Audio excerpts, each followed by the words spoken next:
రాష్ట్రంలో ఇందిరమ్మ రాజ్యంలో పేదల సంక్షేమానికి కృషి చేస్తున్నామని అన్నారు ప్రభుత్వ విప్ ఆది శ్రీనివాస్. అభివృద్ధి, సంక్షేమం రెండూ సమాంతరంగా కొనసాగుతున్నాయన్నారు. ఆర్థిక పరిస్థితి అంతందగానే ఉన్నా ఇచ్చిన హామీలను అమలు చేస్తున్నామని చెప్పారు. రాజన్న సిరిసిల్ల జిల్లా కోనరావుపేట మండలంలో రోడ్డు భద్రతా వారోత్సవాల్లో పాల్గొన్నారు విప్. గతంలో గ్రామంలో ఎవరైనా ఇబ్బందులు కలిగిస్తే పెద్ద మనుషులనే పిలిచి సర్ది చెప్పేవారని, ఇప్పుడు మాకేం సంబంధం అన్నట్టు వ్యవహరిస్తున్నారని చెప్పారు. తల్లిదండ్రులే పిల్లలను సరైన మార్గంలో నడిపించాలని సూచించారు ఆది శ్రీనివాస్.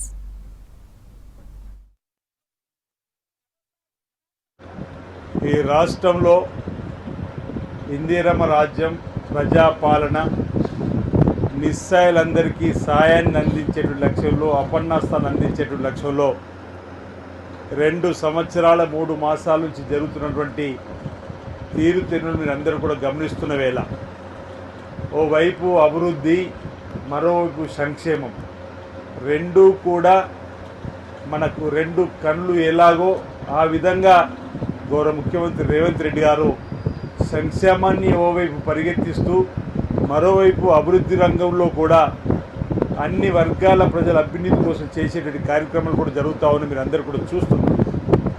ఓవైపు రాష్ట్ర ఆర్థిక పరిస్థితి అంతంత మాత్రంగానే ఉన్నప్పటికీ, ఆర్థిక పరిస్థితి ఇబ్బందికరమైనటువంటి స్థితిలో ఉన్నప్పటికీ తెలంగాణ ప్రజలకు ఇచ్చినటువంటి హామీలన్నీ అమలు చేస్తూ ముందుకు పోతున్నటువంటి తరుణంలో ప్రధానంగా ఇంతకుముందే గరీమా గౌరవ కలెక్టర్ గారు చెప్పినట్టు మార్చి 6 నుండి 99 డేస్ ప్రోగ్రామ్ అని 99 రోజుల ప్రణాళికని ఒక కార్యక్రమాన్ని తీసుకొని ఇప్పటివరకు చేసినటువంటి అభివృద్ధి అంశాలను ప్రజలకు చెప్పేటువంటి సందర్భం, మిగతా కాలానికి ప్రజల ద్వారా వచ్చేటువంటి అంశాలను ప్రణాళికలు చేసుకొని ముందుకు పోవడం చెప్పినటువంటి ఒక కార్యక్రమం తీసుకున్నప్పుడు ఈ రోజు నుంచి పోలీస్ శాఖ ద్వారా ప్రజలను చైతన్యం చేసేటువంటి కార్యక్రమాలు తీసుకునే విధంగా ఇంచుమించు ఒక వారం రోజులు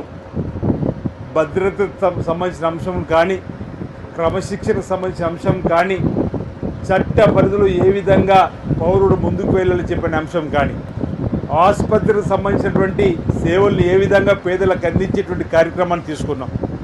పరిశుభ్రతను, అదేవిధంగా గ్రామీణ ప్రాంతాల్లో ఉన్నటువంటి వారి యొక్క ఆరోగ్యమే మహాభాగ్యం అనే విధంగా ఏ విధంగా ముందుకు తీసుకొని వెళ్ళాలని